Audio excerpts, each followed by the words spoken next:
إن الحمد لله نحمده ونستعينه ونستغفره ونعوذ بالله من شرور أنفسنا ومن سيئات أعمالنا من يهده الله فلا مضل له ومن يضلله فلا هادي له وأشهد أن لا إله إلا الله وحده لا شريك له وأشهد أن محمدا عبده ورسوله أما بعد فإن خير الحديث كتاب الله وخير الهدي هدي محمد صلى الله عليه وسلم وشر الأمور محدثاتها وكل محدثة بدعة وكل بدعة ضلالة وكل ضلالة في النار.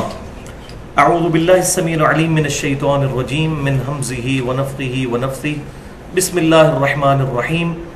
رب اشرح لي صدري ويسر لي أمري واحلل عقدة من لساني يفقهوا قولي. بسم الله الرحمن الرحيم. إن الله وملائكته يصلون على النبي يا أيها الذين آمنوا صلوا عليه وسلموا تسليما. اللهم صل على محمد وعلى آل محمد كما صليت على إبراهيم وعلى آل إبراهيم إنك حميد مجيد. اللهم بارك على محمد وعلى آل محمد كما باركت على إبراهيم وعلى آل إبراهيم إنك حميد مجيد. الحمدللہ آج 30 مارچ 2013 کو ہفتے کے دن قرآن کلاس نمبر 97 میں ہم سورۃ الانعام کی اس اہم ترین آیت پر پہنچے ہیں، یعنی سورۃ الانعام آیت نمبر 50، کہ جس کے کانٹیکس میں انشاءاللہ ہم عقیدہ علم الغیب، کشف، الہام اور خوابوں کی حقیقت اور اس کی شرعی حیثیت پر ان ڈیٹیل گفتگو کریں گے۔ آج سے تقریباً 2 سال پہلے بھی میں نے سورہ آل عمران کی آیت نمبر 179 کے تحت عقیدہ علم غیب پر تفصیلی گفتگو کی تھی، لیکن اس میں کچھ چیزیں اشارتاً بیان کی تھیں، کچھ کیوریز باقی تھیں، وہ کیجول گفتگو تھی، لیکن اب میں چاہ رہا ہوں کہ اس کو ڈیٹیل کے ساتھ تمام ایشوز کو ریزالو کیا جائے۔ اور ہمارا وہ جو لیکچر تھا عقیدہ علم الغیب سے متعلق، وہ مسئلہ نمبر 6 کے نام سے ہماری ویب سائٹ ahlsunnatpak.com پر اپلوڈ ہے، ہمارے یوٹیوب کے چینل 720085 کے تحت۔ آج کی انشاءاللہ جب یہ گفتگو ہو جائے گی تو پھر ہم اس لیکچر کو اپلوڈ کر دیں گے اور پرانے والے لیکچر کو اس کے تھرو ریپلیس کروا دیں گے۔ آج کی یہ گفتگو انشاءاللہ ایک انٹلیکچوئل ترتیب کے ساتھ ہوگی تاکہ ایک عام مسلمان، خواہ اس کا تعلق اہل سنت سے ہو یا اہل تشیع سے، اہل سنت کہلوانے والے تینوں گروہ بریلوی، دیوبندی اور سلفی یعنی اہل حدیث، اور اہل تشیع بھی عقیدہ علم الغیب سے متعلق اپنے فرقہ باز مولویوں کے شر سے بچ سکیں، یہ انشاءاللہ آج کوشش ہوگی۔ اور قرآن و سنت کی روشنی میں صحیح عقیدہ کیا ہے، فرقہ واریت کی لعنت سے بالا تر ہو کر انشاءاللہ میں بیان کرنے کی کوشش کروں گا۔ اور میں نے پہلے بھی کئی دفعہ یہ بات عرض کی کہ چونکہ میری روٹی دین کے ساتھ نہیں لگی ہوئی، تو میں نے الحمدللہ فرقہ واریت کو 3 طلاقیں دے کر اور 4 تکبیریں پڑھ کر دفنا دیا ہے۔ انشاءاللہ تعالی اس پلیٹ فارم سے جو بھی بات ہوتی ہے وہ قرآن و سنت کے دلائل پر ہوتی ہے۔ اور میری زندگی کے 31 سال جو ہیں وہ بریلوی مکتبہ فکر سے گزرے، اس کے بعد کچھ عرصہ دیوبند، پھر اہل حدیث، اہل تشیع، اب بھی سب کے ساتھ وقت گزارتا ہوں۔ جن کی کوئی حق بات ہے وہ قبول کر لیتا ہوں، اور جہاں پر غلطی دیکھتا ہوں لوگوں کی اصلاح کرنے کی کوشش کرتا ہوں۔ اور یہی ایک مسلمان کا ایٹیچیوڈ ہونا چاہیے کہ کسی بھی مکتبہ فکر کو کافر، مشرک، گستاخ رسول ڈکلیئر کیے بغیر اس کی اصلاح کرنے کی کوشش کی جائے۔ البتہ جو مکاتب فکر کے علماء ہیں ان کا مسئلہ ڈیفرنٹ ہے۔ ان کی مثال جو ہے اس گول کیپر کی سی ہے جو کبھی بھی اپنے گول کے اندر گول نہیں کرے گا، وہ ہمیشہ ڈیفینڈ کرے گا اپنی غلط باتوں کو بھی۔ تو عقیدہ علم الغیب کے حوالے سے اس وقت مسلمانوں میں 2 ایکسٹریمز پائی جاتی ہیں، 2 انتہائی رویے پائے جاتے ہیں، یعنی افراط و تفرید کا شکار ہے۔ پینڈولم کی پہلی ایکسٹریم پر وہ لوگ ہیں کہ جنہوں نے اللہ تبارک و تعالی کے ریفرنس سے اس کے انبیاء کرام علیہ السلام کے بارے میں عقیدہ علم الغیب وہ رکھ لیا ہے جو کہ قرآن و سنت سے ثابت نہیں ہے۔ جو ثابت ہے وہ الگ چیز، ان کا پوائنٹ آف ویو یہ ہے کہ اللہ تعالیٰ اپنے انبیاء کرام علیہ السلام کو کوئی ایسی کیپیبلٹی دے دیتا ہے، کوئی ان میں استطاعت یا صلاحیت پیدا ہو جاتی ہے کہ وہ خود غیب جان لیتے ہیں. یہ انہوں نے عقیدہ اڈاپٹ کر لیا، اور یہاں پر انہوں نے بریک نہیں لگائی بلکہ اپنے فرقوں کے مولویوں اور بزرگوں کے بارے میں بھی یہ چیزیں کلیم کی ہیں، وَلِعَوْذُ بِاللَّهِ تعالی. اور اس وجہ سے وہ راہ راست سے ہٹ چکے ہیں.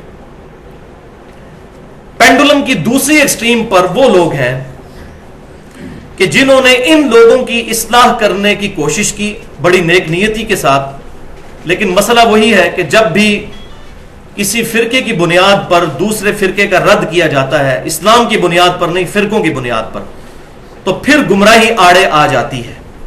کہیں نہ کہیں گمراہی اپنا پنجہ گاڑ لیتی ہے. پھر لوگوں نے توحید کی آڑ میں عقیدہ علم الغیب سمجھاتے سمجھاتے بسا اوقات انبیاء کرام علیہ السلام کی توہین بھی کر دی، وَلِعَوْذُ بِاللَّهِ تعالی. اور بعض اوقات ان کی گفتگو سے ایسے لگتا ہے کہ شاید وہ ان چیزوں کو جو کتاب و سنت کے دلائل پر ثابت ہیں، شاید ان کو مانتے ہوئے بھی ان کو تکلیف ہوتی ہے. حالانکہ مسلمان کا ایٹیچیوڈ یہ ہونا چاہیے سمعنا واطعنا، اے رب ہمارے، ہم نے سنا اور اطاعت اختیار کر لی. حق جو ہے پینڈولم کی ان دو ایکسٹریمز کے درمیان ہے، نہ تو بالکل ادھر ہے اور نہ ہی بالکل اس طرف. تو یہ حق انشاءاللہ 2 سیٹنگز میں بیان کروں گا، مسئلہ نمبر 6A کے نام سے اور 6B کے نام سے. اور پھر ہمارے یہ 2 لیکچر جو ہیں، جن میں سے آج پہلا لیکچر ہوگا اور دوسرا 6B لیکچر اگلے ہفتے انشاءاللہ ہوگا. تو مسئلہ نمبر 6A جو ہے اس کا عنوان جو آج کی گفتگو ہے وہ ہے عقیدہ علم الغیب سے متعلق فرقہ وارانہ نظریات کا تحقیقی جائزہ. عقیدہ علم الغیب سے متعلق فرقہ وارانہ نظریات کا تحقیقی جائزہ. عقیدہ علم الغیب سے متعلق فرقہ وارانہ نظریات کا تحقیقی جائزہ. اور اگلی دفعہ انشاءاللہ 6B مسئلہ نمبر ڈسکس ہوگا جس کا عنوان ہوگا کشف اور الہام اور خوابوں سے متعلق فرقہ وارانہ نظریات کا تحقیقی جائزہ.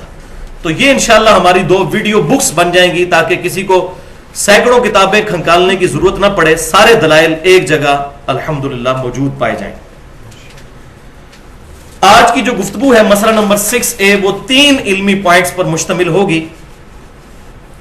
لیکچر کے دوران کراس ریفرنس کے طور پر جتنی آیات آنی تھی 9 کے قریب آیات تھیں، وہ میں نے الحمدللہ الگ سے ایک پیج آپ سب کو مل چکا ہے جس میں اسی ترتیب کے ساتھ وہ 9 کی 9 آیات درج ہیں.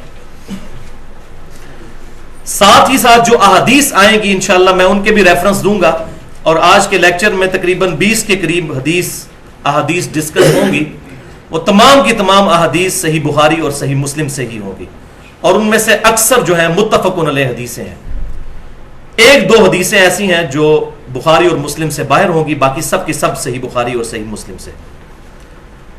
اور یہ جتنی احادیث میں ڈسکس کروں گا ان کی صرف کتابوں کے نام بتاؤں گا، اور جو بہت کریٹیکل حدیث ہوگی اس کا انٹرنیشنل نمبر بھی بتا دوں گا.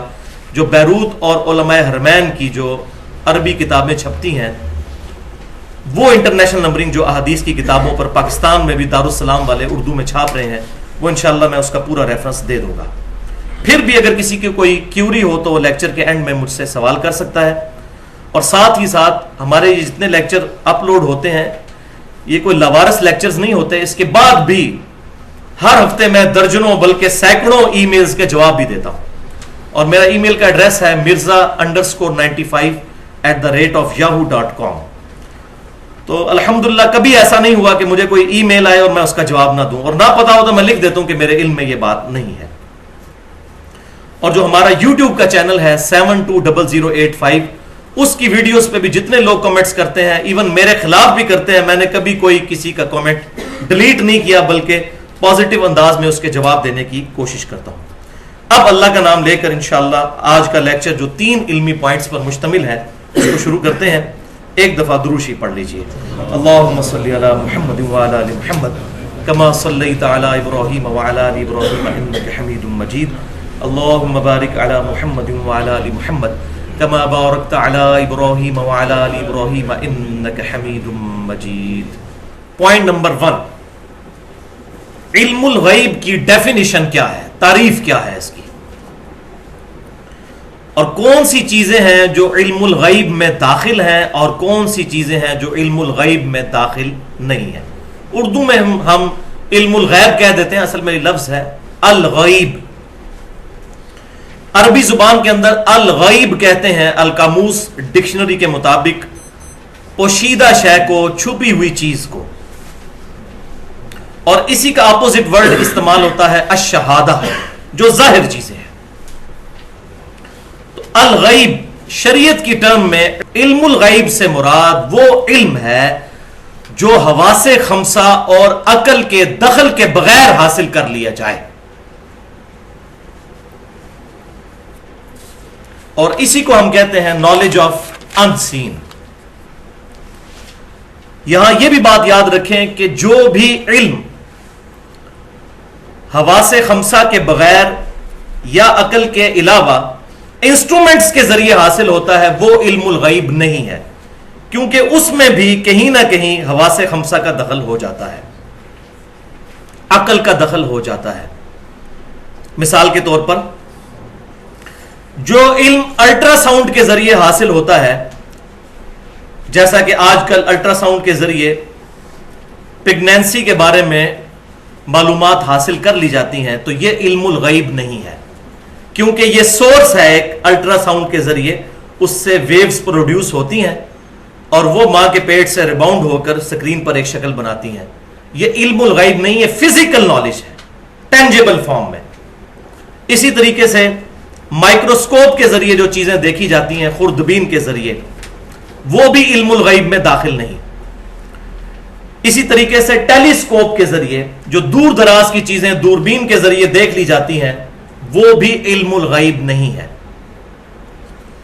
سیٹلائٹ کے ذریعے، موبائل فون کے ذریعے، یہ تمام کی تمام چیزیں جو انسٹرومنٹس کی شکل میں موجود ہیں، ان کے ذریعے جو علم حاصل ہوتا ہے یہ علم الغیب نہیں ہے. علم الغیب وہ ہے کہ ان تمام چیزوں کے بغیر ڈائریکٹ دل پر القاء کر دیا جائے. تو یہ جو جتنے فزیکل فنامنا آف نیچر ہیں، ان کو استعمال کرتے ہوئے جو علم حاصل کیا جاتا ہے، اس کے لیے ہم لفظ استعمال کرتے ہیں ایکوائرڈ نالج کا، جس کو سائنس بھی کہتے ہیں. اور سائنس کی ڈیفینیشن کیا ہے؟ The knowledge obtained through observations and experiments is known as science. مشاہدات اور تجربات کے ذریعے حاصل کیا گیا علم وہ سائنس کہلاتا ہے. تو سائنس کے علم سے جتنی چیزیں حاصل ہوں گی یہ علم الغیب نہیں ہوں گی، کیونکہ وہ ٹینجیبل چیزوں کو فزیکل فینومینا آف نیچر کے ساتھ ڈیل کرتا ہے. اسی کی ایک اور مثال بھی سن لیجئے کہ آج کل ایسے انسٹرومنٹس بھی دریافت ہو چکے ہیں جن کے ذریعے آپ زمین میں پانی کی گہرائی کا اندازہ لگا سکتے ہیں. زمین میں 2 فٹ کا گڑھا کھودا جاتا ہے، اس میں وہ انسٹرومنٹ رکھ دیا جاتا ہے. ہمارے اسلام آباد میں تو 8-10 ہزار روپے لے کے وہ بتا دیتے ہیں. وہاں پر پانی کا کافی مسئلہ ہے، کافی نیچا ہے پانی، 250-300 فٹ پر ہے. تو بعض اوقات بورنگ کا 1 سے 1.5 لاکھ روپے پاکستانی خرچہ ہو جاتا ہے. تو لوگ پھر پیسہ بچانے کے لیے وہ انسٹرومنٹس والی جو جتنی بھی ٹیمز ہوتی ہیں ان کو بلاتے ہیں، تو زمین میں 2 فٹ گڑھا کھود کر اس میں انسٹرومنٹ رکھتے ہیں. اس سے ویوز جنریٹ ہوتی ہیں الٹراسونک، جیسا کہ الٹرا ساؤنڈ ہوتا ہے. وہ زمین کی گہرائی تک چلی جاتی ہیں اور ریباؤنڈ ہو کر واپس آتی ہیں، تو پتہ چل جاتا ہے اتنی گہرائی میں پانی ہے. تو یہ بھی علم الغیب نہیں ہوگا، کیونکہ فزیکلی آپ نے چیک کیا. کوئی ویسے یوں بیٹھا ہوا بتا دے کہ یہاں پر پانی ہے، اور ایک دفعہ بتانے سے نہیں، جتنی دفعہ بتائے رزلٹ صحیح نکلے تو وہ علم الغیب ہوگا. ویسے تو لگ گیا تو تیر اور نہ لگا تو تکا. اسی طریقے سے محکمہ موسمیات جو بارش کی پیشن گوئی کرتا ہے، یہ بھی علم الغیب نہیں ہے، یہ بھی فزیکل نالج ہے. مثال کے طور پر آپ اگر 100 فٹ اونچے مینار پر چڑھ جائیں تو آپ 10 کلومیٹر دور تک دیکھ سکتے ہیں، اور جو زمین پر کھڑا ہے وہ 1 کلومیٹر سے بھی زیادہ دور نہیں دیکھ سکتا. تو اب 10 کلومیٹر دور جو بندہ دیکھ رہا ہے 100 فٹ کے مینار پر، وہ دور سے دیکھ کر بتا دے گا جی فلاں گاڑی فلاں جگہ پر پہنچ چکی ہے اور اس رفتار سے آ رہی ہے، اتنی دیر تک یہاں پہنچ جائے گی. اور وہ پہنچ جائے تو آپ یہ نہیں کہیں گے اس کو علم الغیب ہے. بالکل اس طریقے سے پاکستان میں جب انڈیا سے مونسون کی ہوائیں داخل ہوتی ہیں تو ان ہواؤں کی رفتار انسٹرومنٹ کے ذریعے کیلکولیٹ کی جاتی ہے. پاکستان سے انڈیا اور انڈیا سے پاکستان آتے ہوئے جن جن شہروں سے اس نے گزرنا ہے اس کے فاصلے بھی ہمیں لیٹ لانگ بھی لیٹیچیوڈ اور لانگیچیوڈ طول بلد اور عرض بلد پتہ ہوتے ہیں. اس سے فزیکل کیلکولیشن کی جاتی ہے. اچھا جی یہ اتنے بجے چلی ہے تو یہ اتنے بجے تک یہاں پر بارش پہنچ جائے گی. تو یہ علم الغیب نہیں ہے, فزیکل ہے. جیسا کہ ہمیں پتا ہے کہ ہمارے اس جیلم شہر سے ایک ہائیسٹ ایوریج جو ہے 1.25 گھنٹے میں اسلام آباد تک پہنچ جاتی ہے. تو یہاں سے گاڑی اگر چلتی ہے 1 بجے دن کو تو آپ بڑے آرام سے کہہ سکتے ہیں جی 2:45 اور 3 کے درمیان فیض آباد پہنچ جائے گی. تو یہ علم الغیب نہیں ہوگا, یہ فزیکل نالج ہے. تو یہ تمام کی تمام چیزیں, یہ ایکوائرڈ نالج جو ہے یہ علم الغیب نہیں بلکہ فزیکل اور ایکوائرڈ نالج ہے. تو اس کے اپوزٹ جو علم ہے, اپوزٹ کا لفظ بھی غلط ہے, پیرلل میں اس کے جو علم ہے وہ ہے ریویلڈ نالج, وہی کا علم جو اللہ تعالیٰ اپنے انبیاء کرام علیہ السلام کے دل پر القاء کرتا ہے. اور یہ چیزیں کبھی بھی حواس خمسہ اور عقل سے حاصل ہو ہی نہیں سکتی. دنیا میں کبھی کوئی انسٹرومنٹ نہیں بنایا جا سکتا جس سے فرشتہ ڈیٹیکٹ ہو جائے یا عذاب قبر دیکھا جا سکے, یہ چیزیں یا جنت یا دوزخ کو دیکھا جا سکے. یہ چیزیں کبھی بھی انسٹرومنٹس کے ذریعے حاصل نہیں ہو سکتی. صرف اللہ تعالیٰ اپنے انبیاء کرام علیہ السلام پر یہ چیزیں اشکار فرماتا ہے. اور اس وحی کے علم کو ہم انگلش میں ریویلڈ نالج کہتے ہیں. اس پہ اس کی ڈیٹیل تو اگر مجھے اس پہ میں صرف بیان کروں تو 1 گھنٹہ اور چاہیے. ایک میں نے گفتگو کی ہے مسئلہ نمبر 39 کے نام سے, علم وحی اور علم سائنس کی اہمیت اور ان کا دائرہ کار. وہ اہل سنت پاک.com پر اپلوڈ ہے, 35 منٹ کی گفتگو, مسئلہ نمبر 39. اس میں میں نے بتایا ہے کہ اسلام صرف 2 علوم کو مانتا ہے, یا سائنس کے علم کو مانتا ہے جو ڈیفینیٹ اسٹیبلش سائنس ہے, جو تجربات سے ہم نے حاصل کی ہے کہ پیٹرول آگ کو بھڑکا دیتا ہے, یہ ڈیفینیٹ علم ہے, یا پھر وحی کے علم کو, کتاب و سنت کے علم کو اسلام مانتا ہے. تو علم الغیب جو ہے وہ 2 طرح کا ہے. ایک علم الغیب وہ ہے جس پر ہم ایمان رکھتے ہیں غیب میں, سب کے سب صحابہ سے لے کر قیامت تک آنے والا آخری مسلمان بھی ان چیزوں کو دیکھتا نہیں بلکہ غیب پر ہی ایمان رکھتا ہے. جیسا کہ عذاب قبر پر ایمان, دوزخ پر ایمان, جنت پر ایمان, اللہ تعالیٰ کی ذات پر ایمان, جس کے بارے میں سورۃ البقرہ کے اندر شروع میں ہی آ گیا, بسم اللہ الرحمن الرحیم, الذین یؤمنون بالغیب, وہ لوگ جو کہ غیب پر ایمان رکھتے ہیں. تو ہم علم الغیب نہیں رکھ سکتے. علم الغیب صرف پیغمبروں کو ملتا ہے, وہ بھی آگے ڈیٹیل آ جائے گی کیا. ہم پیغمبروں کی تصدیق کرتے ہیں, ہم ایمان بالغیب پر ہوتے ہیں, الحمدللہ. اور دوسرا فزیکل فینومینا آف نیچر جتنے ہیں, جتنے میں نے پہلے بتائے, اس کا علم بھی اگر انسٹرومنٹس عقل اور حواس کے بغیر حاصل کر لیا جائے تو وہ بھی علم الغیب ہوگا. مثال کے طور پر صحیح بخاری میں انٹرنیشنل نمبرنگ کے مطابق 4262 نمبر حدیث ہے, کتاب المغازی چیپٹر میں غزوہ موتا کے بیان میں, کہ نبی صلی اللہ علیہ وسلم نے مدینہ شریف میں بیٹھ کر سینکڑوں میل دور کی خبر لائیو بتائی صحابہ کو. سیٹلائٹ کے ذریعے نہیں, عقل کے ذریعے نہیں, حواس کے ذریعے نہیں, بلکہ دل پر اللہ نے القاء کر دیا. آج اگر سینکڑوں میل دور دیکھا جائے سیٹلائٹ کے ذریعے تو وہ فزیکل نالج ہوگا, وہ علم الغیب نہیں, کیونکہ وہ الیکٹرو میگنیٹک ویوز ہیں جن کے ذریعے سارا ڈیٹا ٹرانسفر ہوتا ہے. اب ہم تو سائنس کی فیلڈ کے لوگ ہیں, سمجھتے ہیں, بہت کم لوگ ہیں جو اس کو سمجھتے ہیں. جو اس فیلڈ کے لوگ ہیں وہ اس چیز کو بہتر سمجھتے ہیں کہ یہ سارے کا سارا فزیکل ورلڈ کا نالج ہے. تو نبی صلی اللہ علیہ وسلم نے مدینہ شریف میں بیٹھے ہوئے فرمایا کہ میرے زید کو شہید کر دیا گیا. اب جھنڈا جو ہے وہ زید ابن حارثہ رضی اللہ تعالیٰ عنہ کے شہادت کے بعد جعفر نے تھام لیا, پھر میرا جعفر بھی شہید کر دیا گیا, اور جھنڈا عبداللہ بن رواحہ رضی اللہ تعالیٰ عنہ نے تھام لیا, اور ابن رواحہ کو بھی شہید کر دیا گیا. اور نبی صلی اللہ علیہ وسلم کی مبارک آنکھوں سے مسلسل آنسو جاری ہے. آپ تو دیکھ رہے ہیں ڈائریکٹ, اللہ تعالیٰ آپ کو دکھا رہا ہے. پھر آپ نے فرمایا کہ اب اللہ تعالیٰ نے مسلمانوں کا جھنڈا اللہ کی تلواروں میں سے ایک تلوار یعنی خالد ابن ولید رضی اللہ تعالیٰ عنہ کے حوالے کر دیا ہے، اور میں اللہ سے امید کرتا ہوں کہ انشاءاللہ اللہ اس کے ہاتھ پر فتح دے گا۔ اور پھر آپ نے بشارت بھی فتح کی سنا دی۔ فتح اس فارم میں تھی کہ وہ مسلمانوں کی فوج کو بچا کر بڑی حفاظت کے ساتھ لے آئے، کیونکہ سامنے سے 1.5-2 لاکھ کا لشکر آ گیا تھا۔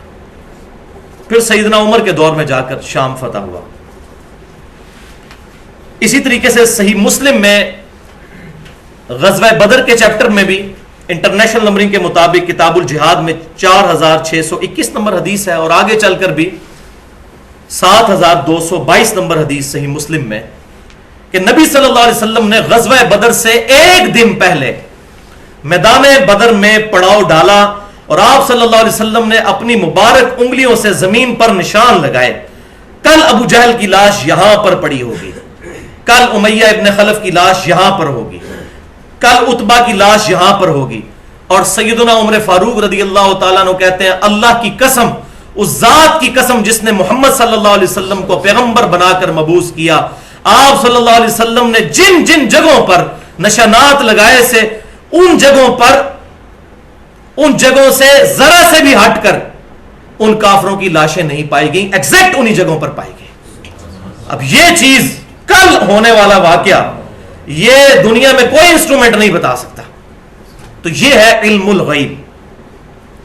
اسی طریقے درجنوں حدیثیں مجھے زبانی یاد ہے صحیح بخاری اور صحیح مسلم سے، اگر بیان کروں آگے تھوڑی بہت بیان بھی کر دوں گا، لیکن پھر وہ ٹاپک ہمارا کور نہیں ہوگا۔ ایک اور حدیث جو بڑی مشہور ہے صحیح بخاری اور صحیح مسلم کی متفقن علیہ حدیث ہے، اور اس میں عقیدہ بھی کلیئر ہو جائے گا کہ آپ صلی اللہ علیہ وسلم نے غزوہ حنین کے موقع پر ایک شخص کے لیے فرمایا کہ یہ جہنمی ہے، دوزخی ہے۔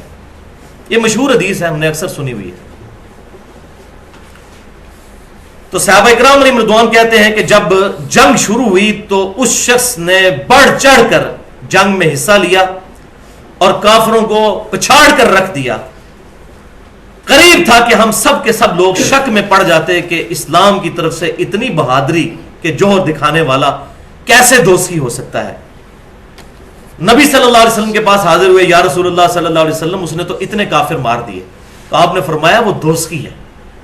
پھر صحابہ کہتے ہیں ہم انتظار کرنے لگے، اور پھر وہی ہوا کہ جب اس کو زخم زیادہ لگ گئے تو اس نے اپنے دامن میں سے تیر نکالا اور اس تیر کو اپنے پیٹ میں کھبو کر خودکشی کر لی۔ تو صحابہ کرام علیہ رضوان حضور صلی اللہ علیہ وسلم کی خدمت میں حاضر ہوئے اور کہا یا رسول اللہ، آپ نے سچ فرمایا، اس نے خودکشی کر لی۔ اس پر آپ صلی اللہ علیہ وسلم نے کیا کومنٹس ارشاد فرمائے؟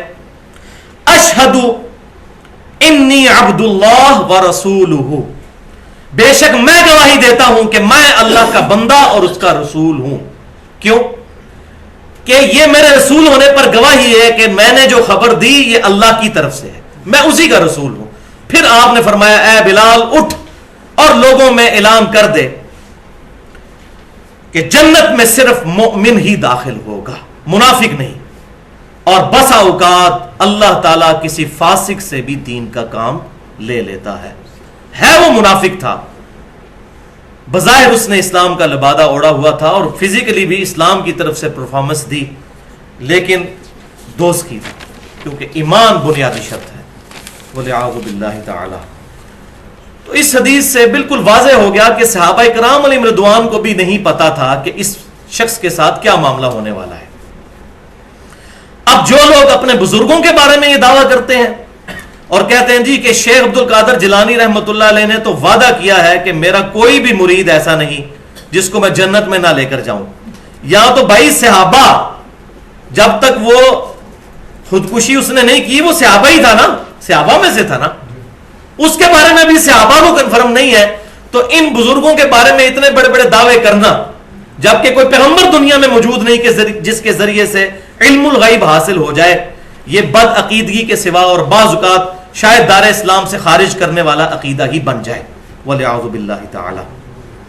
بالکل اسی طریقے سے صحیح بخاری اور صحیح مسلم کی متفق علیہ حدیث ہے، آپ صلی اللہ علیہ وسلم قبرستان سے گزر رہے تھے تو آپ صلی اللہ علیہ وسلم رک گئے۔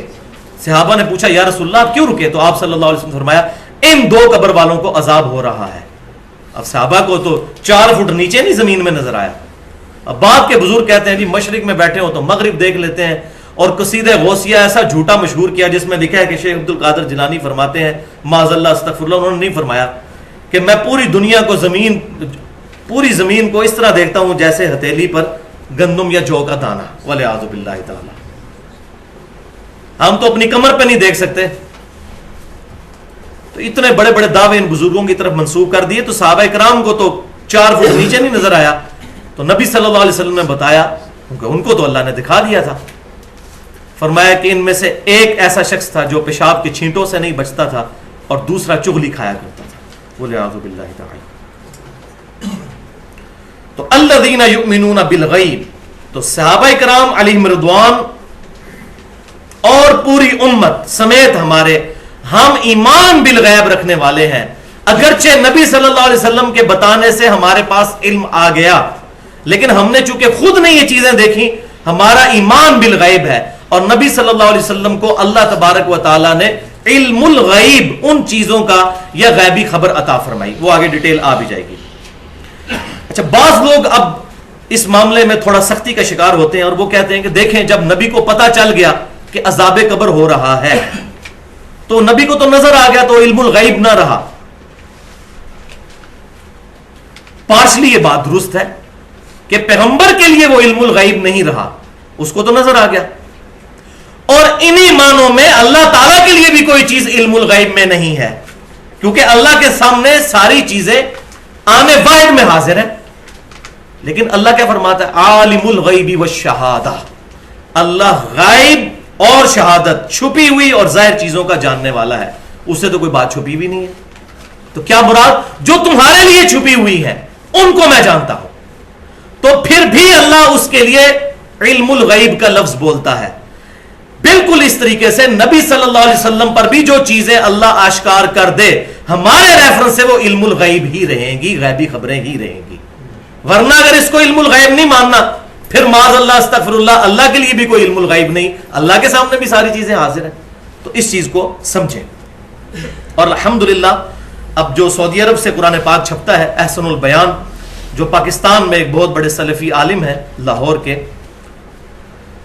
حافظ صلاح الدین یوسف صاحب حافظہ اللہ، انہوں نے بہت اچھی تفسیر احسن البیان لکھی.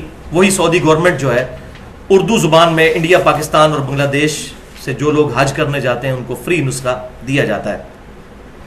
اس میں بھی سورہ آل عمران کی آیت نمبر 179 کے تحت انہوں نے 2 جملے لکھے ہیں اور عقیدہ الحمدللہ کھول کر واضح کر دیا.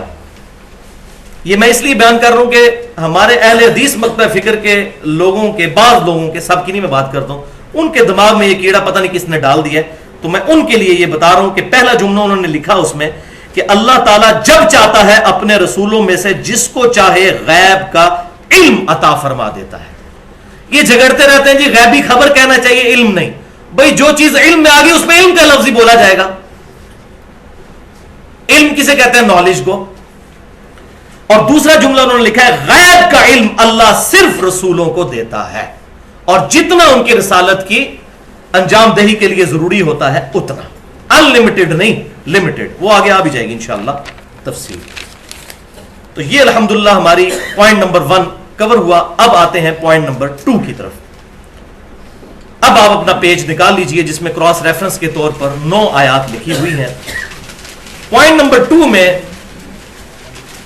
ان آیات اور احادیث کا بیان ہوگا جن میں اللہ تبارک و تعالی نے اپنے سوا ہر ہستی کے لیے کیٹاگوریکل ڈینائی کیا ہے کہ کوئی ذات بھی اللہ کے سوا علم الغیب نہیں رکھتی خود سے. وہ آیات اور وہ احادیث انشاءاللہ اس کانٹیکسٹ میں بیان ہوں گی. اور یہ علم الغیب کا عقیدہ بھی بالکل ویسا ہی ہے جیسا کہ عقیدہ شفاعت ہے، جو مسئلہ نمبر 4 کے نام سے اہل سنت پاک.com پر میری گفتگو اپلوڈ ہے. عقیدہ شفاعت کیا ہے؟ سورۃ البقرہ میں 4 دفعہ عقیدہ شفاعت کا ذکر آیا. 3 دفعہ کیٹاگوریکل ڈینائی آیا کہ کوئی ہستی شفاعت نہیں کر سکتی. انہی میں سے ایک آیت ہے سورۃ البقرہ کی آیت نمبر 254، آیت الکرسی سے پہلی آیت. اس میں تیسری دفعہ آیا کہ شفاعت کوئی نہیں کر سکتا، کیٹاگوریکل ڈینائی. بسم اللہ الرحمن الرحیم.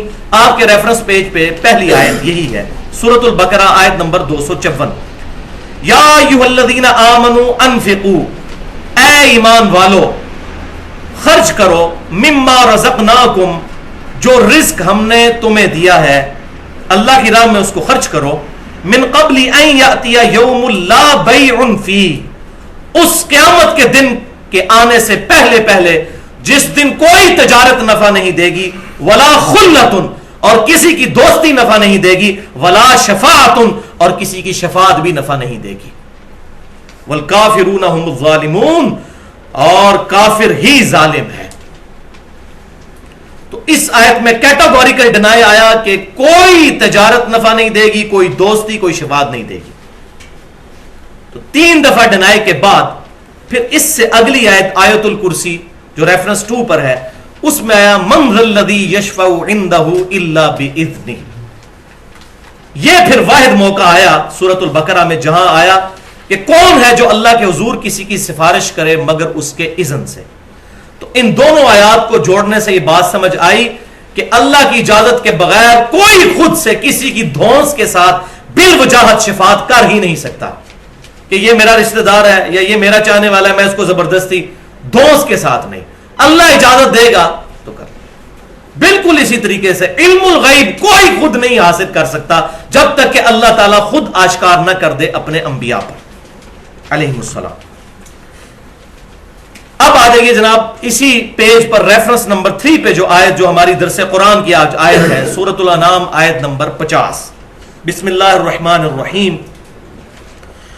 قل لا اقول لكم عندي خزائن اللہ, اے محبوب صلی اللہ علیہ وسلم آپ فرما دیجئے میں تم سے نہیں کہتا کہ میرے پاس اللہ کے خزانے ہیں, ولا اعلم الغیب, اور نہ میں یہ کہتا ہوں کہ میں خود سے غیب جان لیتا ہوں, ولا اقول لکم انی ملک, اور نہ میں تم سے اس بات کا دعویٰ کرتا ہوں کہ میں کوئی فرشتہ ہوں, ان اتبع الا ما یوحى الی, میں تو بس اسی کی پیروی کرتا ہوں جو اللہ نے میری طرف وحی کی ہے. قل هل يستوي الاعمى والبصير, اے محبوب صلی اللہ علیہ وسلم آپ فرما دیجئے بھلا کیا اندھا اور دیکھنے والا, مراد کیا دیکھنے والا وہ ہے جو انبیاء کرام کی دعوت کو قبول کر لے اور جو اس دعوت سے اناد کرے وہ اندھا ہے, وہ برابر ہو سکتے ہیں؟ افلا تتفکرون, کیا یہ لوگ تفکر نہیں کرتے؟ اندھا اور انکھیارا برابر نہیں ہو سکتے. انبیاء کی تصدیق کرنے والا آنکھوں والا ہے اور ان کا انکار کرنے والا اندھا ہے. اب اس ایک آیت میں کتنے عقیدے کلیئر ہوئے کہ نبی صلی اللہ علیہ وسلم کسی خزانے کے خود سے مالک نہیں. ہاں اللہ نے جو دیا وہ الگ بات, وہ آگے حدیث بھی آ جائے گی صحیح مسلم کی. اور نہ خود سے غیب جان لیتے ہیں. مراد یہ کہ کسی انسان میں کیپیبلٹی یا صلاحیت نہیں ہے کہ وہ غیب جان لے. اس کو اس سے کمپیریزن کیے بغیر بعض لوگ دنیا میں کچھ چیزوں کا ہنر سیکھ جاتے ہیں. مثال کے طور پر جو موٹر وائنڈنگ کرنے والا ہے اس کو موٹر وائنڈنگ کرنے کا طریقہ آتا ہے. عام آدمی موٹر وائنڈنگ نہیں کر سکتا. یہ اس میں صلاحیت موجود ہے, آپ اس کو تار دے دیں اور اس کا انسٹرومنٹ وہ موٹر وائنڈنگ آپ کو کر دے گا. اسی طریقے سے جو تندور میں روٹیاں لگانے والا ہے اس کے پاس بھی یہ ہنر ہے. اگر آپ اس کو آٹا دے دیں اور ایک تندور دے دیں, عام آدمی تندور میں روٹی نہیں لگا سکتا. اس طرح دنیا میں جتنے بھی کاریگر ہیں وہ سب کے سب صلاحیت رکھتے ہیں اس چیز کی, جبکہ علم الغیب کوئی صلاحیت نہیں جو انسان کو حاصل ہو جائے کہ ہاں جی اب یہ مجھے مل گیا میں یہ کر سکتا ہوں. ایسا نہیں ہے. یا اس کو مزید سمجھیے, جیسا کہ ایک ماں اپنے بچے کو دودھ پلاتی ہے, اس کے پاس یہ صلاحیت خود سے نہیں آتی کہ اس کے پستان میں دودھ آ جاتا ہے, یہ اللہ کی طرف سے ہوتا ہے. یہ اس کے اختیار میں نہیں ہوتا کہ جب چاہے تو دودھ آ جائے.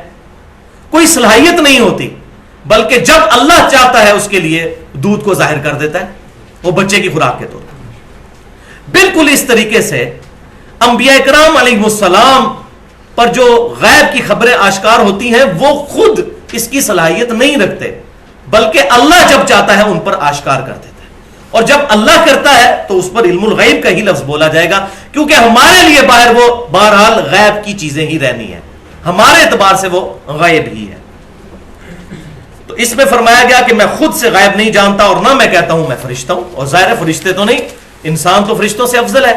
سورہ بنی اسرائیل میں آتا ہے اگر زمین پر انسان کی جگہ فرشتے آباد ہوتے تو ہم فرشتوں میں سے پیغمبر کو بناتے۔ ہمارے پیغمبر صلی اللہ علیہ وسلم بشر ہے، بلکہ بشریت کو ناز ہے ان پر۔ آپ صلی اللہ علیہ وسلم کا بشر ہونا آپ صلی اللہ علیہ وسلم کی یہ فضیلت ہے جو آپ صلی اللہ علیہ وسلم کو فرشتوں سے بھی افضل کر دیتی ہے۔ اگلی آیت قرآن پاک میں ایپیکس ہے،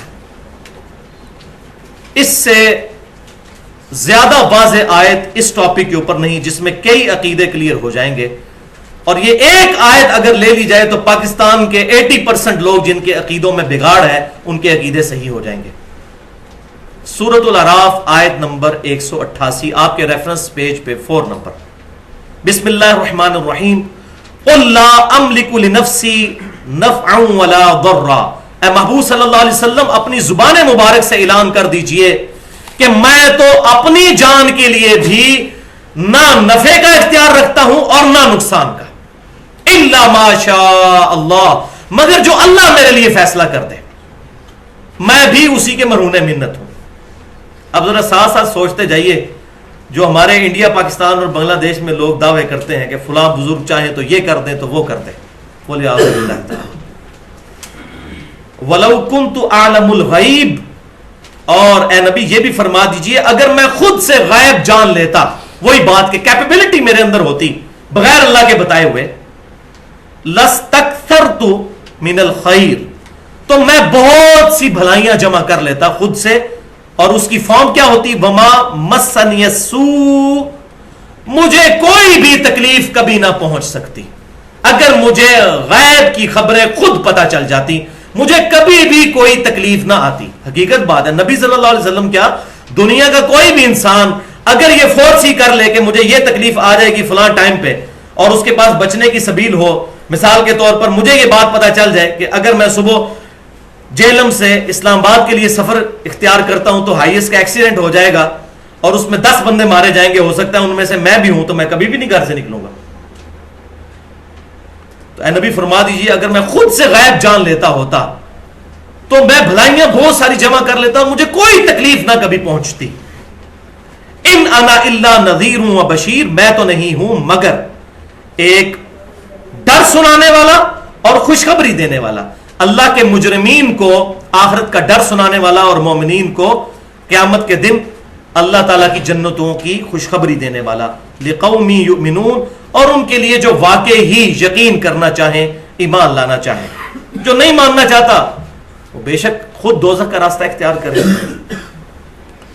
تو اس کا جو پہلا پورشن ہے کہ میں نہ نفع کا مالک ہوں نہ نقصان کا، آج ٹاپک نہیں، اس پہ میری الحمدللہ 2 مختلف گفتگو جو ہے اپلوڈ ہو چکی ہیں۔ ایک مسئلہ نمبر 3 کے نام سے دعا صرف اللہ ہی سے، اس میں میں نے مسئلہ استعانت کلیئر کیا ہے، اہل سنت پاک .com پر 1 گھنٹہ اور 38 منٹ کی گفتگو ہے۔ اور دوسرا ہے مسئلہ نمبر 43، اسی کی ایکسٹینشن ہے، وسیلہ اور توسل کے صحیح احکام و مسائل۔ اس میں میں نے 6 وسیلے بتائے ہیں، 5 جائز ہیں اور 1 وسیلہ ایسا ہے جو ثابت نہیں۔ اس میں یہ تمام چیزیں ڈیٹیل کے ساتھ، البتہ یہاں پر یہ دوسرا حصہ جو ہے کہ اگر میں خود سے غیب جان لیتا تو میں بہت سی بھلائیاں جمع کر لیتا اور مجھے کوئی تکلیف نہ پہنچتی۔ تو اس کے کانٹیکسٹ میں 2 حدیثیں یاد کر لیجئے، ایک صحیح بخاری اور صحیح مسلم کی متفق علیہ حدیث ہے کہ غزوہ احد کے موقع پر آپ صلی اللہ علیہ وسلم کے 4 دندان مبارک شہید ہوئے اور خون کا ایسا فوارہ چھوٹا کہ آپ صلی اللہ علیہ وسلم بے ہوش ہو گئے، آپ کو تکلیف پہنچی۔ آپ صلی اللہ علیہ وسلم کے علم میں یہ بات نہیں تھی کہ اتنی بڑی آزمائش آنے والی ہے۔ کیوں؟ ہم سورہ ال عمران کے 6 رکوع پڑھ چکے ہیں کہ اللہ تعالیٰ نے پہلے ہی وعدہ فرما دیا تھا کہ اس قتال میں بھی مسلمانوں کو فتح ہوگی، اور مسلمان ڈٹرمنٹ تھے کہ ہمیں فتح ہونی ہے، لیکن فتح ہونے کے بعد دوبارہ شکست ہوگی۔ پھر بعد میں آیات نازل ہوئی، اللہ نے تمہیں فتح دے دی تھی لیکن تم نے اپنا ڈسپلن لوز کیا اور پیغمبر کی نافرمانی کی، اور اس کا وبال پھر تم پر پڑا۔ پھر صحابہ پر کیا پڑا؟ نبی صلی اللہ علیہ وسلم کے بھی 4 دندان مبارک شہید ہوئے۔ اور اس پر میرا جملہ یاد رکھیں، نبی صلی اللہ علیہ وسلم دنیا میں موجود تھے اور صحابہ نے حضور کی نافرمانی کی اور نبی صلی اللہ علیہ وسلم کو بھی اس کی تکلیف اٹھانی پڑی. آج دنیا میں آپ صلی اللہ علیہ وسلم موجود نہیں ہے کہ ہمارے لیے دعا کر سکیں. جو دنیا میں کر گئے دعائیں وہ تو چلے ہیں, آج نہیں موجود, اللہ کی جنتوں میں زندہ ہے. اور آج ہم اگر اپنے پیغمبر کی نافرمانی کریں گے تو اللہ تعالیٰ کی طرف سے آزمائش سے کیسے بچ سکتے ہیں؟ صحابہ میں تو موجود تھے اور صحابہ نے نافرمانی کی اور اس کا وبال نہ صرف صحابہ پر بلکہ نبی صلی اللہ علیہ وسلم کو بھی مشقت اٹھانی پڑی. اسی طریقے سے صحیح بخاری کے اندر یہ حدیث موجود ہے انٹرنیشنل نمبر کے مطابق 3169 نمبر 3169 کہ غزوہ خیبر کے موقع پر یہودیوں نے جب نبی صلی اللہ علیہ وسلم کی دعوت کی تو ایک یہودیہ عورت نے آپ صلی اللہ علیہ وسلم کی دعوت کے دوران بکری کے گوشت میں زہر ملا دیا. یہ صحیح بخاری میں بھی ہے, سنن نبی داؤد میں بھی ڈیٹیل کے ساتھ موجود ہے. صحابہ اکرام نے وہ کھانا کھانا شروع کر دیا. نبی صلی اللہ علیہ وسلم نے بھی کچھ کھا لیا. اس کے بعد وہ جو بوٹی تھی وہ آپ صلی اللہ علیہ وسلم سے ہم کلام ہوئی اللہ کی اجازت سے, اور اس نے کہا اللہ کے رسول مجھے مت کھائیے, میرے اندر زہر ہے. تو آپ صلی اللہ علیہ وسلم نے فوراً کھانا وہیں پر رکھ دیا اور صحابہ کو بھی روک دیا. لیکن اس دوران کچھ صحابہ کھا چکے تھے, 7 صحابہ اکرام وہ زہر آلود کھانا کھا کر شہید ہو گئے. اب حضور صلی اللہ علیہ وسلم کے بارے میں یہ گمان کرنا بھی گستاخی سے خالی نہیں ہے کہ کوئی شخص یہ کہ نبی صلی اللہ علیہ وسلم کو پتا تھا زہر ہے اور آپ نے جان بوجھ کر زہر کھایا اور صحابہ کو کھانا دیا. وَلِعَاذُ بِاللَّهِ تعالی جان بچانا فرض ہے. پیغمبر سے یہ بعید ہے کہ وہ زہر آلود کھانا علم کے باوجود کھا لے یا صحابہ کو کھانے دے.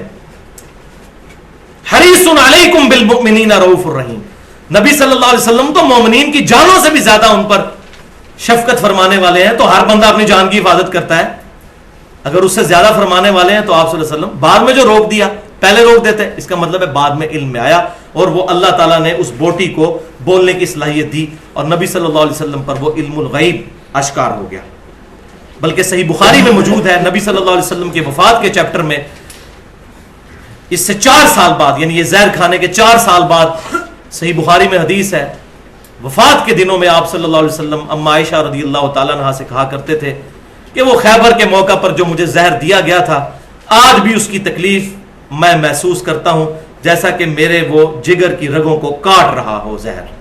تو پھر اللہ تعالیٰ نے اسی زہر کے اثر سے آپ صلی اللہ علیہ وسلم کو شہادت کی موت دے دی.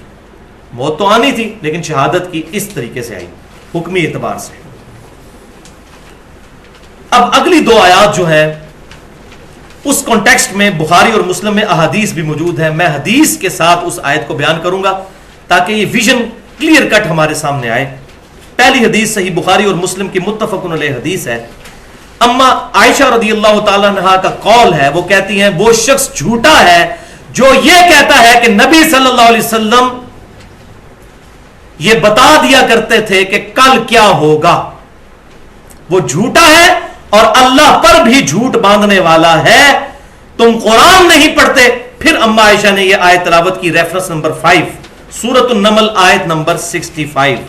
بسم اللہ الرحمن الرحیم. قل لا يعلم من في السماوات والارض الغیب الا اللہ. اے محبوب صلی اللہ علیہ وسلم فرما دیجئے زمین و آسمان میں کوئی غائب نہیں جانتا سوائے اللہ کے. تو ذاتی طور پر صرف اللہ جانتا ہے. اب بعض بدبخت جو ہے وہ اپنے فرقے کی حفاظت کرتے ہوئے کہتے ہیں یہ جی حضرت عائشہ کا قول ہے, ہمارے لیے حجت نہیں ہے. حضرت عائشہ کا ذاتی خیال تھا, ان کو غلطی بھی لگ سکتی ہے. پارشلی یہ بات درست ہے, بعض اوقات کسی صحابی کو غلطی بھی لگ سکتی ہے, لیکن اس لیول کی پھر حدیث بھی لانی ہوگی اور صحابہ کے اقوال. ہم نہیں غلطی نکالیں گے, اس زمانے میں کسی نے اگر غلطی نکالی ہے تو اما عائشہ کا یہ اجتہاد کوئی غلطی پر مبنی نہیں تھا. انہوں نے آیت پیش کی اپنی دلیل میں, چلے ان کا اجتہاد تو غلط, کوئی کہہ دے آیت تو نہیں غلط کہہ سکتا. نبی صلی اللہ علیہ وسلم نے تربیت ہی صحابہ کی ایسی کی تھی, اور وہ ہے اگلی حدیث, وہ بھی صحیح بخاری اور صحیح مسلم دونوں میں موجود ہے. اور امام بخاری رحمۃ اللہ علیہ سورہ لقمان کی آیت نمبر 34 کی تفسیر میں کتاب التفسیر چیپٹر میں اس آیت کو لے کر آئے ہیں, اور حدیث کو بھی.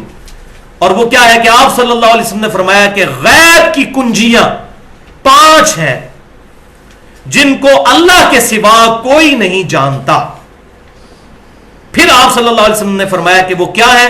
اس کے لیے آپ نے سورہ لقمان کی آیت نمبر 34 جو ریفرنس نمبر 6 ہے آپ کی پیج کا, یہ تلاوت فرمائی. بسم اللہ الرحمن الرحیم. ان اللہ عندہ علم الساعہ, بے شک اللہ ہی کے پاس ہے قیامت کا علم.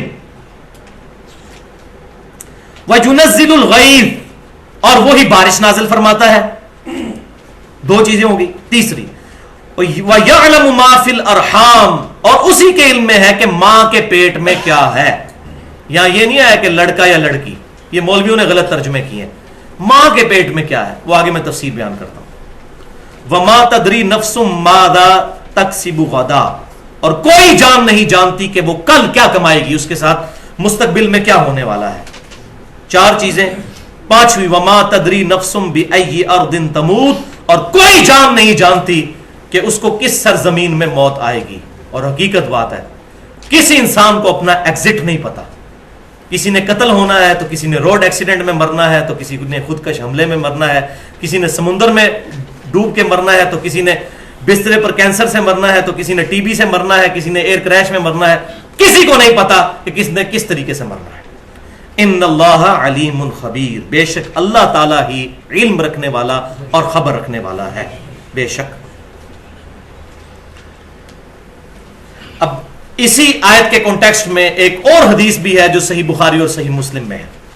بڑی مشہور حدیث, صحیح مسلم کی پہلی حدیث ہی یہی ہے مقدمے کے بعد, حدیث جبرائیل, جس میں جبرائیل علیہ السلام نے انسانی شکل میں آ کر امام کائنات صلی اللہ علیہ وسلم سے کئی سوالات پوچھے.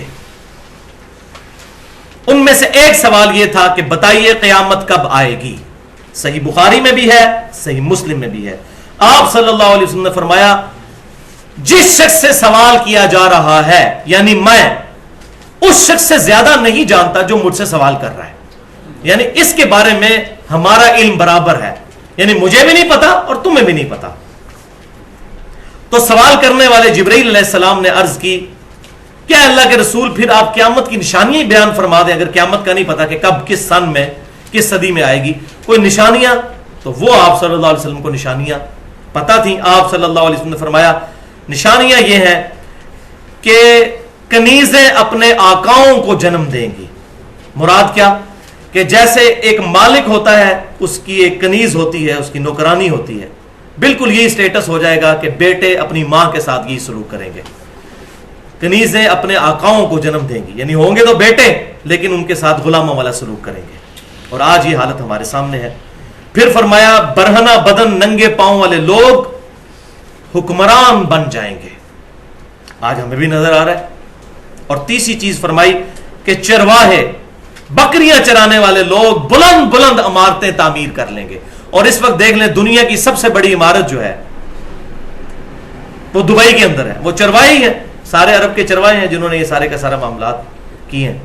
اور کتنی بڑی بڑی برج العرب بھی اور برج الخلیفہ بھی اور باقی جتنی بلڈنگز ہیں, یہ ساری نشانیاں ہمیں نظر آ رہی ہیں. اور صحیح مسلم اور بخاری میں ایک طرق اس حدیث کا ایسا ہے جس میں الفاظ ہے, جب قیامت کے بارے میں سوال ہوا تو آپ صلی اللہ علیہ وسلم نے فرمایا کیٹیگوریکل ڈینائی کرتے ہوئے کہ بھئی 5 چیزوں کا علم ایسا ہے جو اللہ کے سوا کسی کے پاس نہیں. خمس من الغیب لا یعلمہن الا اللہ, 5 چیزیں ایسی ہیں جن کو اللہ کے سوا کوئی نہیں جانتا. جب اس نے کہا نا قیامت کب آئے گی تو اس کے جواب میں آپ صلی اللہ علیہ وسلم نے جبرائیل کو یہ کہا کہ 5 چیزیں ایسی ہیں. اور پھر ان 5 چیزوں کے لیے آپ صلی اللہ علیہ وسلم نے یہی سورہ لقمان کی آیت نمبر 34 تلاوت فرمائی. ان اللہ عندہ علم الساعہ, بے شک اللہ ہی کے پاس ہے قیامت کا علم. وینزل الغیث, اور وہی بارش نازل فرماتا ہے. ویعلم ما فی الارحام, اور وہی جانتا ہے کہ ماں کے پیٹ میں کیا ہے. وما تدری نفس ماذا تکسب غدا, اور کوئی جان نہیں جانتی کہ کل کیا ہونے والا ہے اس کے ساتھ. اور 5ویں چیز وما تدری نفس بأی ارض تموت, اور کوئی جان نہیں جانتی کہ کس سرزمین میں اس کو موت آئے گی, دنیا سے اس کا ایگزٹ کس طرح ہوگا. لیکن یہ ساری چیزیں اگر اللہ تعالیٰ اپنے پیغمبروں کے ذریعے چاہے تو بیان فرما سکتا ہے. مثلا قرآن پاک میں کئی جگہ آیا, سورہ آل عمران میں آیا, سورہ مریم کے اندر آیا کہ زکریا علیہ السلام کو اللہ تعالیٰ نے ایک بیٹے کی بشارت دے دی تھی, اور ساتھ یہ بھی بتا دیا کہ وہ خوش بخت ہوگا. اور نام بھی اس کا تجویز کر دیا زکریہ، اور کہا پیغمبر بھی ہوگا۔ اب یہ ماں کے پیٹ میں کیا ہے، خوش بخت یا بد بخت، وہ بھی بتا دیا۔ ہاں یحییٰ، زکریا علیہ السلام کا بیٹا یحییٰ۔ تو یحییٰ علیہ السلام کے والد کو اللہ تعالیٰ نے خوشخبری یہ دے دی۔ اسی طریقے سے کل کیا ہوگا، بخاری اور مسلم کی متفق علیہ حدیث ہے، آپ صلی اللہ علیہ وسلم نے فرمایا غزوہ خیبر کے موقع پر کہ کل میں اس شخص کے ہاتھ میں جھنڈا دوں گا جو اللہ اور اس کے رسول سے محبت کرتا ہے، اللہ اور اس کا رسول اس سے محبت کرتے ہیں، اور میں اللہ سے امید کرتا ہوں اللہ تعالیٰ اس کے ہاتھ پر فتح دے گا۔ اور سیدنا علی رضی اللہ تعالیٰ عنہ کے ہاتھوں پر غزوہ خیبر والا معاملہ جو ہے وہ فتح ہوئی۔ اسی طریقے سے صحیح مسلم میں نے شروع میں 2 حدیثیں بتا دی کہ آپ صلی اللہ علیہ وسلم نے بتایا کہ کل ابو جہل کی لاش یہاں پڑی ہوگی، عتبہ کی یہاں ہوگی، اور امیہ ابن خلف کی یہاں پر ہوگی، وہ سرزمین بھی بتا دی۔ لیکن یہ ساری کی ساری چیزیں اللہ کے بتانے سے۔ تو یہ 5 کے 5 علوم۔ اب دیکھیں نبی صلی اللہ علیہ وسلم نے یہ جو پھر کیٹاگوریکل ڈینائی کیا کہ کوئی نہیں جانتا، اس سے یہ بات بتا دی کہ کیپیبلٹی کسی کے پاس نہیں۔ اگر نبی بتاتا بھی ہے تو خود سے جان کر نہیں بتاتا، اللہ کے بتائے سے بتاتا ہے۔ الحمدللہ۔ یہاں پر ایک امپورٹنٹ بات جو میں نے کافی حصہ تو پہلے کور کر دیا، اکثر غیر مسلم سوال کرتے ہیں کہ جی قرآن پاک میں لکھا ہے کہ کوئی نہیں جانتا ماں کے پیٹ میں کیا ہے، تو مولویوں نے ترجمے غلط کر دیا اور بریکٹ میں لکھ دیا کوئی نہیں جانتا کہ لڑکا ہے یا لڑکی۔ یہاں لڑکا اور لڑکی کا ذکر ہی نہیں، ماں کے پیٹ میں کیا ہے اس سے مراد لڑکا اور لڑکی نہیں، وہ ہے کہ خوش بخت ہے یا بد بخت۔ جیسا کہ زکریا علیہ السلام کو ایک خوش بخت بچے یحییٰ علیہ السلام کی بشارت دی گئی، اور یہ تفسیر میں خود سے نہیں کر رہا، یہ قرآن میں تفسیر ہے، سورہ التغابن کی آیت نمبر 2 میں ہے، هو الذی خلقکم فمنکم کافر ومنکم مؤمن، وہی ہے جو تمہیں پیدا کرتا ہے تو تم میں سے کوئی کافر ہوتا ہے اور کوئی مؤمن۔ اب دنیا کا کوئی الٹرا ساؤنڈ یہ نہیں بتا سکتا کہ ماں کے پیٹ میں جو بچہ ہے یہ کافر ہوگا یا مسلمان ہوگا، اس کا معاملات کیا ہونے والے ہیں۔ کافروں کے گھر سے صحابہ کرام پیدا ہوئے اور اللہ تعالیٰ نے ان کو کس درجے تک پہنچا دیا، الحمدللہ۔ اور کئی حضرت نوح علیہ السلام کا بیٹا ایک پیغمبر کے ہاں پیدا ہوا لیکن بدبخت ہو گیا، کافر ہو کر مرا، قرآن پاک میں موجود ہے۔ تو کوئی نہیں جانتا کہ ماں کے پیٹ میں خوش بخت ہے یا بدبخت، یہ ہوگی اس کی اپریپریٹ ٹرانسلیشن اور تفسیر۔ اسی طریقے سے وہ بارش کے بارے میں تو میں نے پہلے ہی بتا دیا کہ وہ تو ہواؤں کی رفتار سے فزیکلی کیلکولیٹ کرتے ہیں۔ اب جو اللہ تعالیٰ فرماتا ہے کہ اللہ ہی بارش نازل فرماتا ہے، اور اس میں امپلائڈ ہے کہ علم، ڈاکٹر ذاکر نائک نے بالکل غلط کہا ہے کہ وہ کہتا ہے کہ اس میں یہ نہیں ذکر کہ اللہ کے علم سے بارش برستی ہے، وہ تو بخاری اور مسلم میں آ گیا، یہ 5 چیزوں کا علم اللہ تعالیٰ کے پاس ہے، وہ قرآن میں نہیں ہے۔ قرآن میں یہ ہے کہ وہی بارش نازل کرتا ہے، یہ اسلوب ہوتا ہے عربی کا کہ وہ کانٹیکسٹ چل رہا ہے کہ علم اس کے پاس ہے، لیکن وہ کہتا ہے چونکہ علم کا لفظ نہیں لہٰذا یہ جو بارشوں کی پیشن گوئی کرتے ہیں وہ علم الغیب میں داخل نہیں ہے، تو یہ بات نہیں ہے، ان کو غلط فہمی ہوئی ہے۔ بخاری اور مسلم میں جب حدیث ہے کہ یہ 5 چیزیں اللہ کے سوا کوئی نہیں جانتا، تو حضور نے ان 5 چیزوں میں ان 5 کو گنا، تو اس کی تفسیر کیا بنے گی کہ کوئی یہ نہیں بتا سکتا کہ آج ہے 30 مارچ 2013، کوئی یہ بتا سکتا ہے کہ 30 مارچ 2050 کو بارش ہوگی یا نہیں ہوگی؟ ہاں جی، کوئی دنیا کا انسٹرومنٹ یہ بھی نہیں بتا سکتا کہ دنیا بھی ہوگی کہ نہیں ہوگی، یہ کوئی نہیں بتا سکتا۔